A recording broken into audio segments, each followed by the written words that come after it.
Now, what's absolutely amazing about brain development is to have a healthy thinking brain actually requires that you have a healthy survival brain, emotion brain, and attachment brain.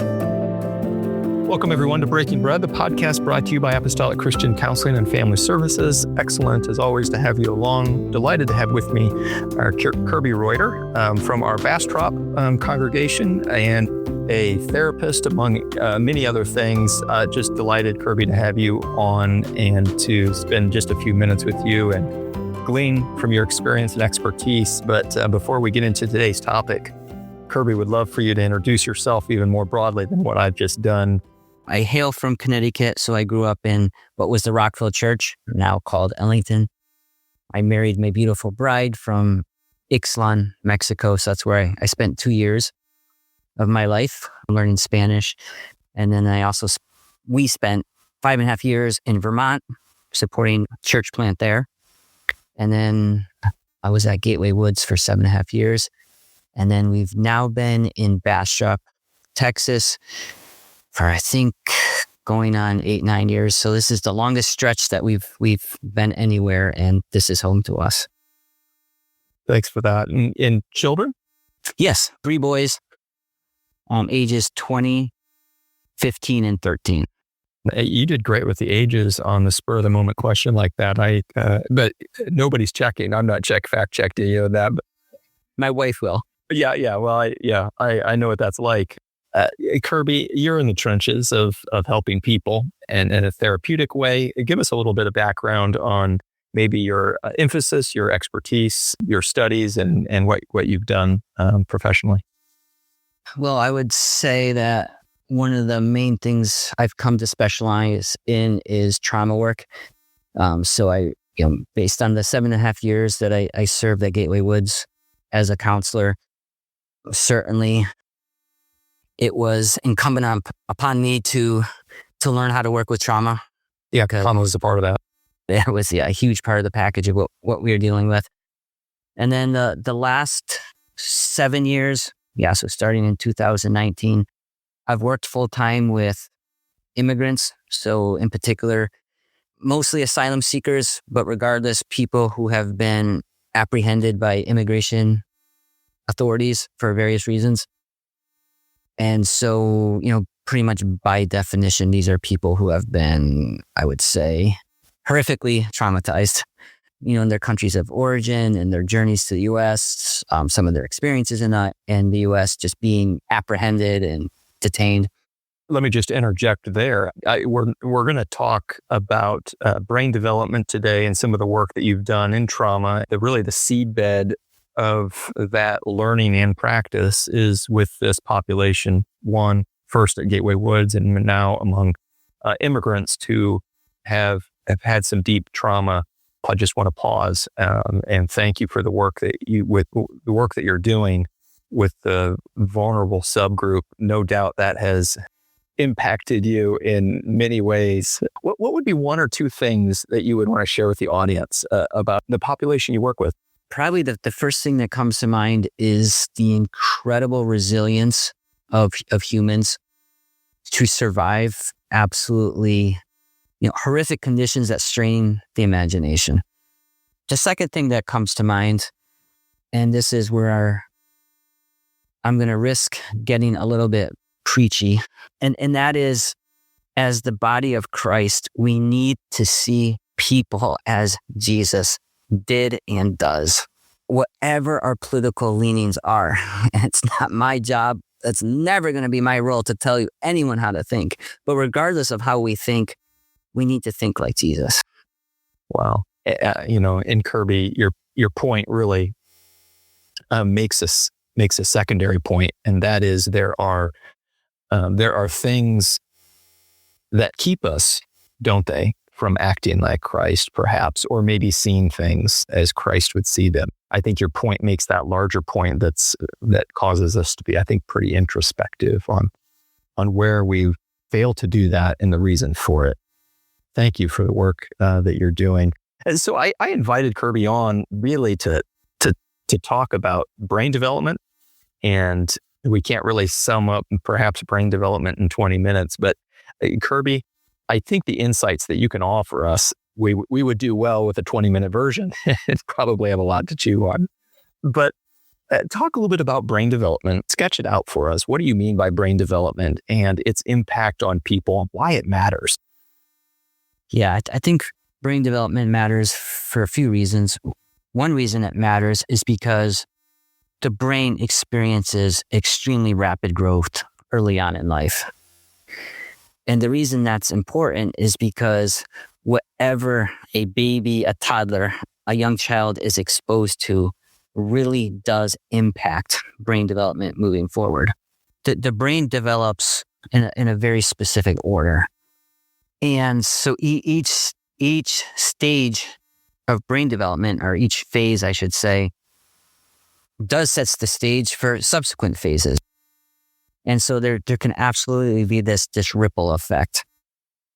And the reason that's important is because even once we have a fully developed brain, our brain still processes all current incoming information in light of those phases that the brain develops in. And in light of the development, so if the development is halted or skewed in some manner, it is going to have lasting effects for the adult brain. Is that absolutely? Absolutely. Spell out for us, for lay people, what would be a way to see how the brain develops? You mentioned it happens quickly. Is there a shape to it? Yeah. So early on in life, the first part of the brain that's developing is what I call the survival brain. So this is the part of the brain that drives all of our survival functions, and it does it automatically. For example, digestion, circulation, respiration, right? Things that we can think about if we want to, but we don't have to. If those functions will carry on whether we think about them or not. But among those functions that we do automatically is fight, flight, freeze. So that's inborn, it's innate, and we have those responses, from birth. Is a way to view that as a reflex to the outside world? Yeah, absolutely. I mean, you can, even in babies, you can see the instinct to turn away, the instinct to fight, the instinct to withdraw inward, right? So right away, that's fight, flight, freeze. Yeah. And those are processes that are driven by our nervous system, and in particular by the autonomic nervous system. In other words, a part of the nervous system that's just completely automatic. And so a baby, a toddler, they can't regulate their own survival brain on their own, right? Their own nervous system.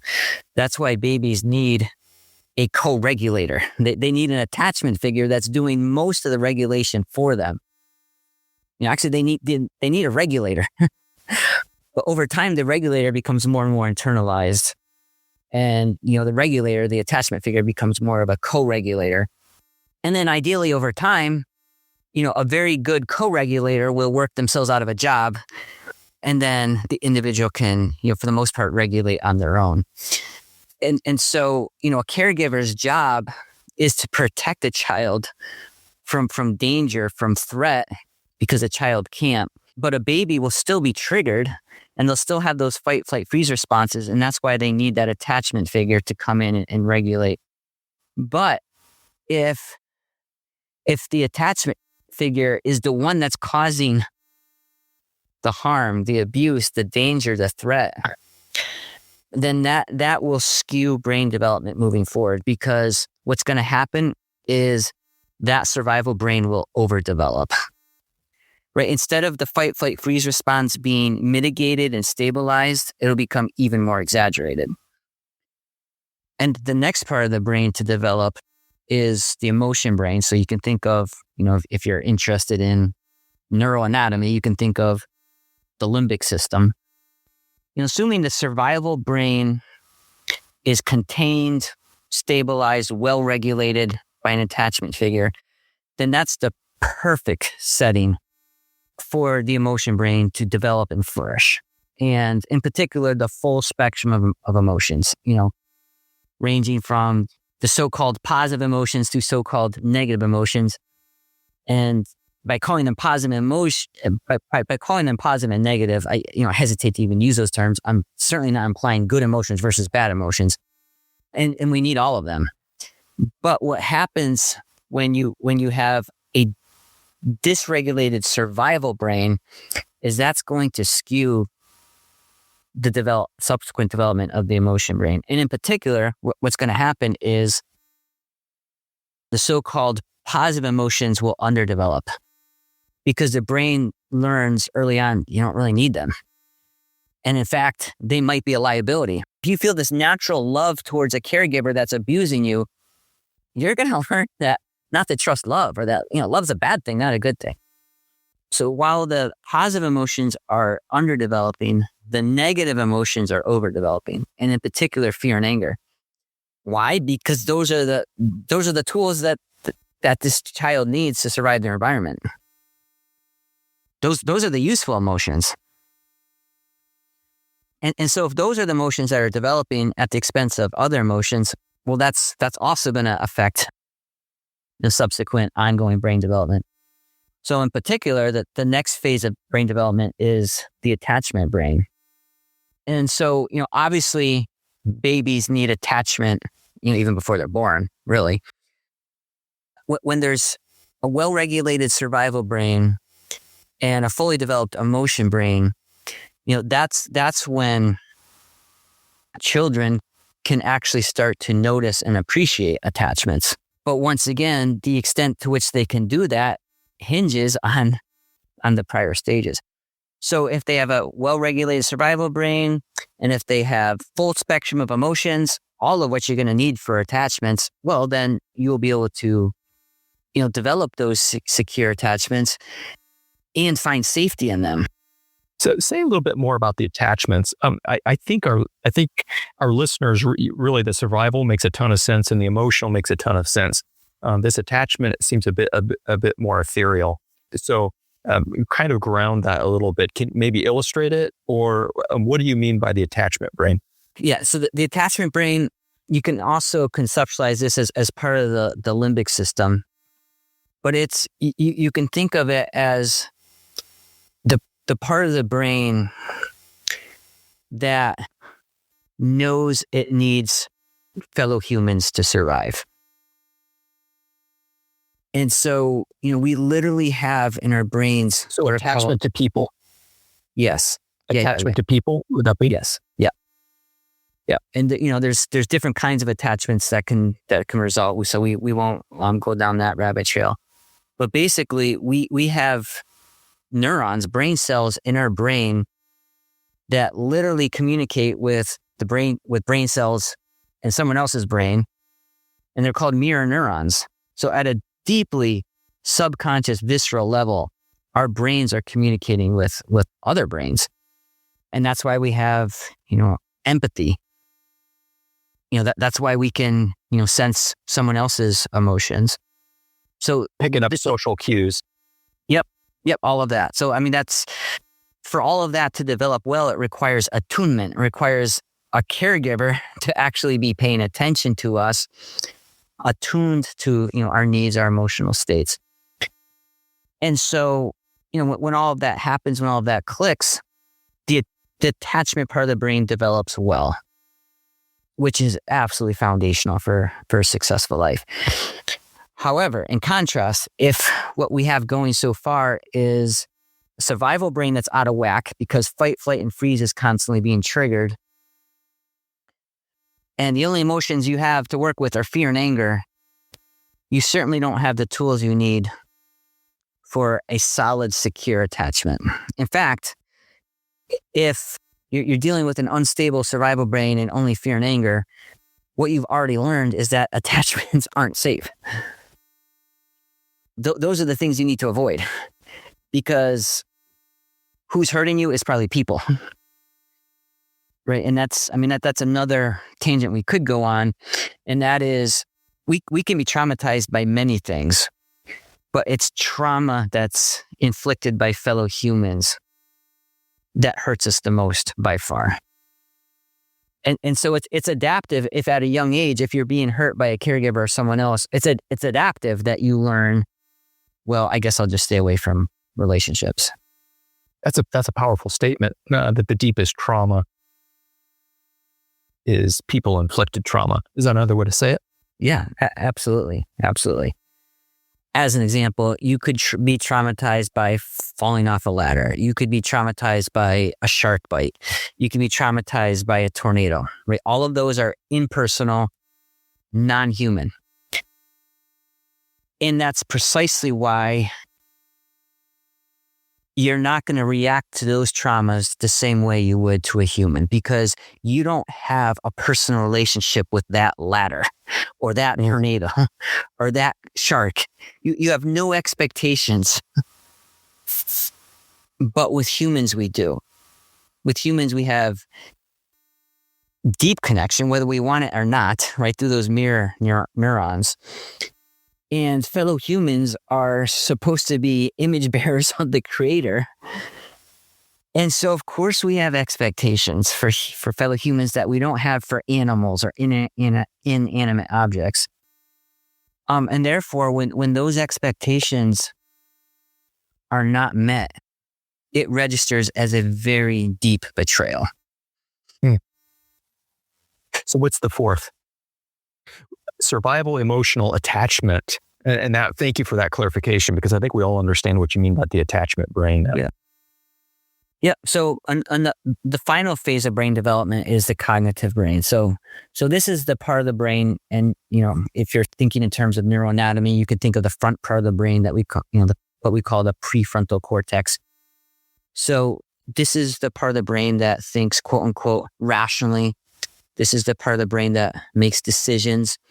This is the part of the brain that thinks about things like cause and effect, short-term versus long-term, pros and cons. Right? This is the part of the brain that Logical is also abstract, theoretical.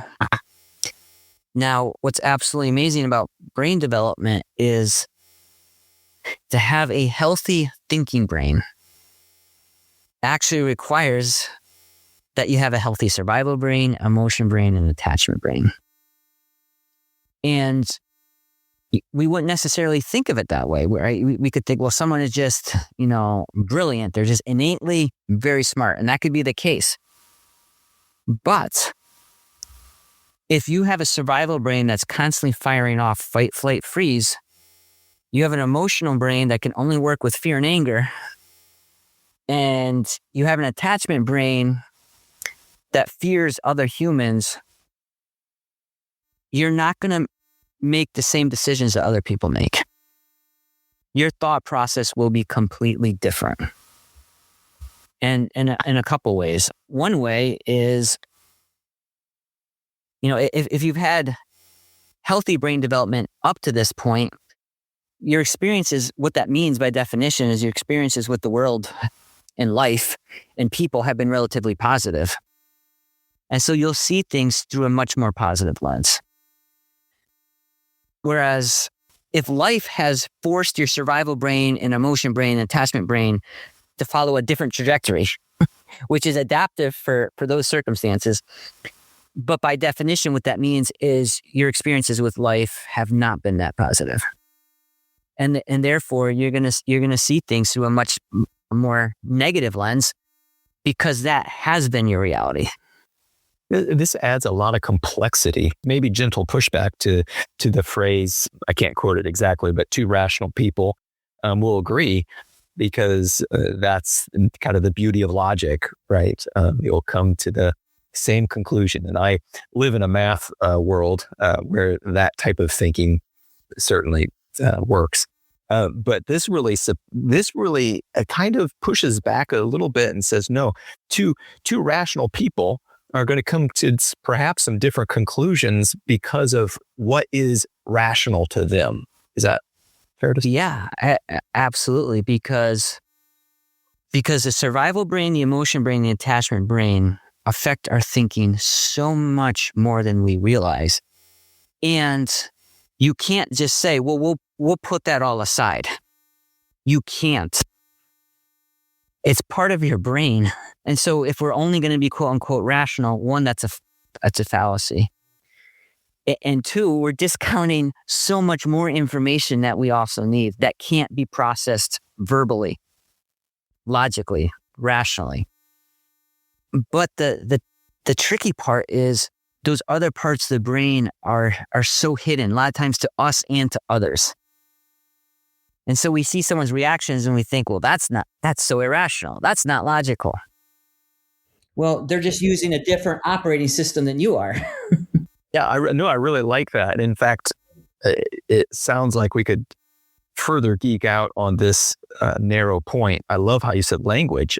So that language is very cognitive. Language is cognitive. But what's the language of attachment? I'm not real sure. Or emotion, not real sure about that. Or survival. Those are not language based, are they? Yeah. So the thinking mind is very logical, linear, and linguistic, which is amazing because so much of what we do as humans is verbal through language. And that's one of the ways we're different than the animals, right? God created the universe with words. And the first thing he told Adam to do was use his words to name the animals. In other words, God gave Adam the superpower of words, and it truly is a superpower. However, most of what we do, including how we communicate, is nonverbal. So, as much of a gift language is, I would say our emotions are just as much of a gift, if not more so, because the beauty of emotions is that they can communicate without words. And there's so much in life that can't be expressed or understood verbally because words aren't good enough. That makes sense. Another way, just really quickly, that the cognitive brain can be affected by prior stages of brain development is if there's an unstable survival brain, you only have fear and anger to work with, and attachments are rocky at best, your decision-making style is going to be perceived as much more impulsive. And the reason for that is because either in reality or in your mind or both, you're constantly dealing with a present threat. And so you don't have the time, the luxury to sit around and, contemplate pros and cons, cause and effect, short-term and long-term. That's meaningless when you're in a present danger. But when everything else is stable, that's when the cognitive brain now has the luxury to think about things like time and how this will affect me in the future and how this will affect others. I really appreciate that, Kirby. Now, talk to us about why this matters and how this impacts how you interact with people. Oh, yeah, absolutely. Couples can be gridlocked on certain topics that keep coming up over and over and over and over again that never get resolved. Because they're trying to duke it out with logic, with some kind of argument. You're trying to make some kind of case for this or that without realizing there's an entire history of emotionally charged experiences behind the topic that they're gridlocked on. And both spouses bring those histories to the table, but they're invisible. Yeah. They're not aware and of them. And they're not linguistic, right? So they're hard to talk about. Yeah. And they've been coded in feelings and emotions and attachments and reactions, right? Yeah. Which, how do we live in an understanding way with this knowledge? Like in the example that you gave, right? To a couple or working or with a neighbor or that. With this, how do we get beneath the surface in a way that's reparative, even in our own life? From a trauma perspective, what you do is you float back to earlier and earlier and earlier experiences. So whatever the current situation is that's triggering fight, flight, freeze, that's activating the limbic system, chances are that present situation is reminiscent of an earlier situation, which might be reminiscent of yet an earlier situation. All of these experiences are cumulative. And so all of that is feeding into a current situation. And so it can be really, really helpful, especially when you're trying to understand your own emotional intensity or someone else's, to kind of peel back the layers and identify earlier situations in which you felt that the same way. And a lot of times you'll get to a situation in which there really was some kind of threat or danger. And so it's no wonder that fight, flight, freeze was triggered. Is fear and anger a key indicators that we should be paying attention to? Oh, yeah, absolutely.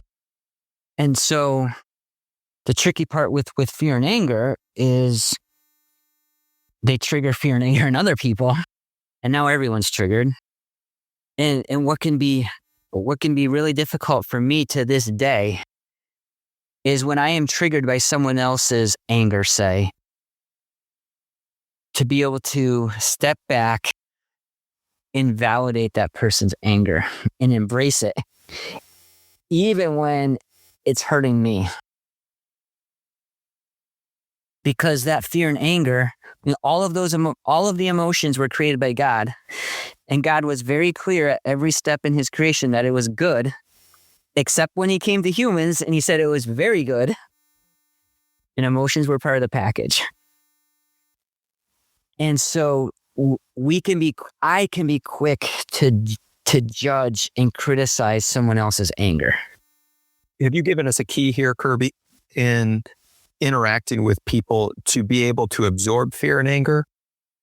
That would be a meaningful step forward in interpersonal relationship to begin to understand what's beneath the surface and indeed rewrite some things if needed. Yeah, I mean, to an extent, a child certainly, they don't have the brain functioning yet to absorb lots of anger, especially from a caregiver.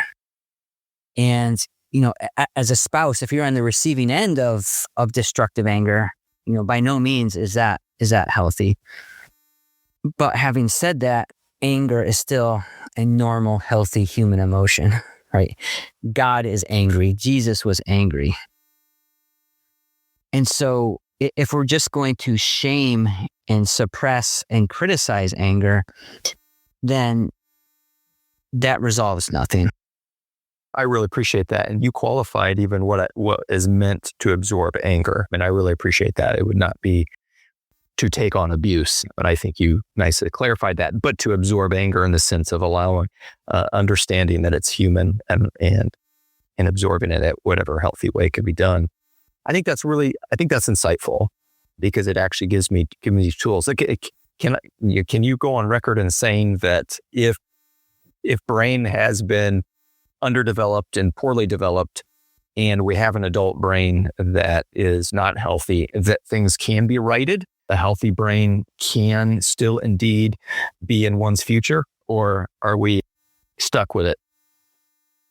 Yeah, no, that's a great question. So, on one hand, everything that I've been explaining so far probably does seem fatalistic, deterministic, especially in light of the fact that so much of brain development happens early on in life. And if we have lots of adverse experiences in those early years, they really do have a disproportionate effect on brain development moving forward. That's all true. Now, having said that, the brain also has this amazing ability. We call it plasticity or malleability. So the brain doesn't keep generating new neurons throughout life in abundance. There's some debate on whether that happens on a smaller scale. But regardless, what the brain does do throughout the lifetime is it keeps making new connections. The brain has hundreds of millions of neurons. And so if you just do the math, all of the connections that they can potentially make with each other.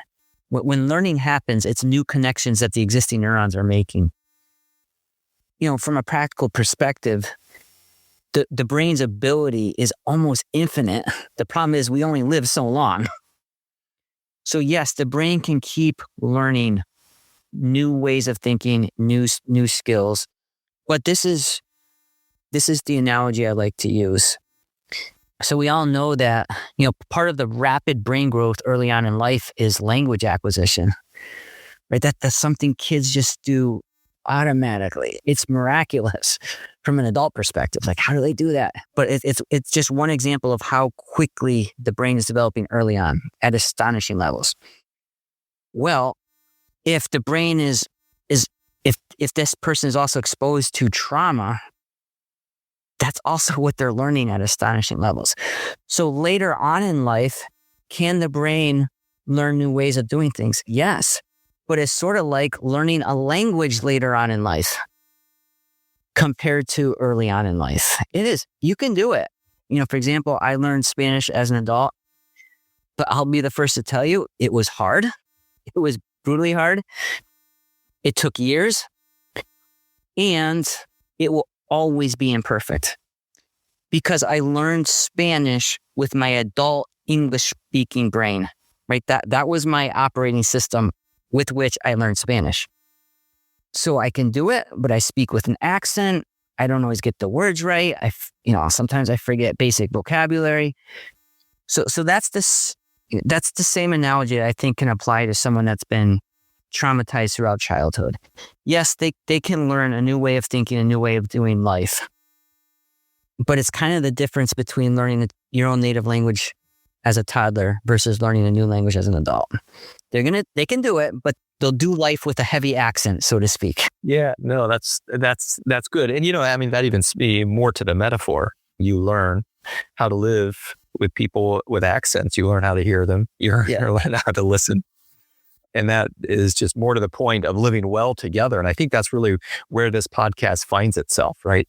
How do I live well with people? How do I understand how people think and how I think myself, and what has impacted that? And I think you're giving us the background or the science behind what we really do experience. I know, Kirby, you have got to, in your profession, as you study this, as you research, as you work with people, you being a Christian, a believer, I'm interested in your insights into what you've learned about God, what you've learned about Christ, what you've learned about his design. I'll let you answer this question however you want to. Why should we as believers know this? Yeah, that's a great question. Well, it's very relevant to our Christianity. And I would say having studied the brain, has given me a much deeper appreciation for the Bible. In particular, all of the teachings on love and mercy and compassion, because we have no idea what's going on in someone else's brain. That's hidden from us. God sees it, but we don't. Jesus had the advantage of he could see into people's brains. We don't have that advantage, but we do have the advantage of Jesus's teachings. And he taught us clearly on, how to treat other people, because, the whole idea of grace and redemption and salvation is because we're all broken. All of our brains are broken. I'm not even getting into the soul or the spirit, but just at an organic level, none of us have had perfect brain functioning. But it's so much easier to see how someone else's brain is firing off in a way that we don't appreciate, and not realize, but we have the same brokenness. I really appreciate that, and appreciate the work you do. What one thing would you encourage us in as we now look across the dinner table at our spouse or our children, or across the backyard fence to our neighbor or our coworker, or even look into the news and see a person there? What should we take from this as we engage our world? Yeah, so Good Friday and Easter is just right in a rearview mirror. So what comes to mind is Jesus on the cross did not have fight, flight, freeze. So even though that's inborn, that's innate, those are our reactions to threat. So what that means to me is, even when Jesus was hanging on the cross, he didn't see humans as the threat. Even though they were killing him, he realized the threat was spiritual. Deeper. It was deeper. It was deeper. than humans and their reactions. And so that's literally the only way to physiologically explain why Jesus didn't have a fight, flight, freeze reaction. I mean, eventually his body medically shut down. But we don't read he was fighting back. We don't read that he was trying to escape. And we don't even read that he was mentally dissociating. The only explanation for that is nothing around him did he perceive as a threat. And that's what trips us up as humans and even as Christians. When we see someone as a threat, we see our brother as a threat, we see our spouse as a threat. Instead, Jesus, he only had compassion. I really appreciate it. Appreciate your time. Appreciate the work that you're doing. Thanks for coming on the show, Kirby. No, thanks for allowing me to. It's been a privilege.